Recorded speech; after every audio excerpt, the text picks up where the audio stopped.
എറണാകുളം കളമശ്ശേരിയിൽ നിന്ന് തട്ടിക്കൊണ്ടുപോയ കോഴിക്കോട് സ്വദേശി സൗരവിനെ കണ്ടെത്താനാകാതെ പോലീസ്. സൗരവിനെ കോഴിക്കോട് ഭാഗത്തേക്ക് കൊണ്ടുപോയി എന്നാണ് ഇപ്പോൾ ലഭിക്കുന്ന സൂചന. ആലപ്പുഴ സ്വദേശി ആദിലിനെ സംഘം വിട്ടയച്ചിരുന്നു. കൊച്ചിയിൽ നിന്ന് ശ്യാംകുമാർ വീണ്ടും ചേരുന്നു. Shyam, welcome back to morning show. പറയൂ ശ്യാം.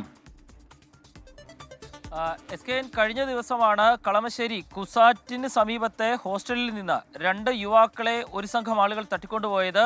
അവിടെ ഉണ്ടായിരുന്നവരാണ് പോലീസിൽ വിവരം അറിയിച്ചത്. ഈ തട്ടിക്കൊണ്ടുപോയതിൽ ആലപ്പുഴ സ്വദേശി ആദിൽ എന്ന് പറയുന്ന യുവാവിനെ അർദ്ധരാത്രിയോടുകൂടി വഴിയിൽ ഇറക്കി വിടുകയായിരുന്നു. ഇതിൽ രണ്ടാമത്തെ ആൾ കോഴിക്കോട് സ്വദേശി സൗരവാണ്. ഈ സൗരവിനെ ഇതുവരെ കണ്ടെത്താൻ സാധിച്ചിട്ടില്ല. ഇതുവരെ പരാതി ലഭിച്ചിട്ടില്ല എങ്കിലും പോലീസ് സ്വമേധയ അന്വേഷണം ആരംഭിച്ചിട്ടുണ്ട്. പക്ഷേ കോഴിക്കോട് ഭാഗത്തേക്ക് ഈ യുവാവിനെ കൊണ്ടുപോയി എന്നുള്ളൊരു വിവരം മാത്രമാണ് കളമശ്ശേരി പോലീസിന് കണ്ടെത്താൻ സാധിച്ചത്. SIയുടെ നേതൃത്വത്തിൽ ഒരു 6 അംഗ സംഘം ഈ കേസ് അന്വേഷിക്കുന്നു എന്നാണ് പോലീസ് പറയുന്നത്. നിലവിൽ ഈ തട്ടിക്കൊണ്ടുപോകൽ നടന്നിട്ട് 3 ദിവസം, ഇന്നേക്ക് 3-ാം ദിവസമാണ്. പക്ഷേ ഇതുവരെ ആ യുവാവിനെ കണ്ടെത്താൻ സാധിച്ചിട്ടില്ല. സാമ്പത്തിക തർക്കത്തിൻ്റെ പേരിലാണ് ഈ യുവാവിനെ തട്ടിക്കൊണ്ടുപോയത് എന്നും പറയുന്നു. അയാളെ അപായപ്പെടുത്തിയിട്ടുണ്ടോ അതോ മറ്റെവിടെയെങ്കിലും തടവിൽ പാർപ്പിച്ചിരിക്കുകയാണോ എന്നീ വിവരങ്ങളൊന്നും ലഭ്യമല്ല.